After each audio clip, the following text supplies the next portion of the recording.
Ako si Batang. Mag-8 years na ako dito sa Taiwan. Ganito lang yung buhay ko pag day off. Kakain, tutulog, tapos papasok na ulit mamayang gabi. Ganito lang tayo. Wala na ibang gagawin. Laki ng ulam po, di ba? Siyempre, uulamin ka pa mamayang hapon niya. Tapos yung matitira, baon. Tapos pag may natira pa, almusal pa. Ganun lang kami dito ng OFW.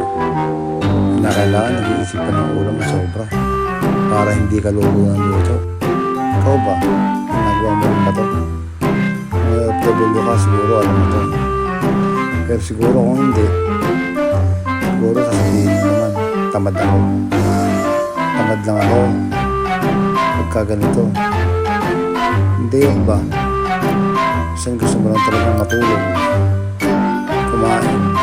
Mahiga lang yung mahiga. Hindi, marami pa naman kami gagawin kahit di yun.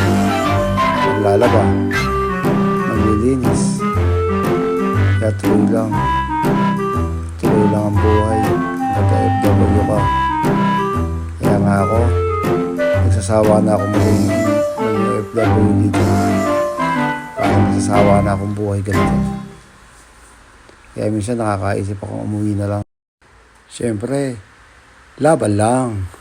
Bawal mapagod. Pwedeng mapagod, pero hindi susuko. Ganyan tayo.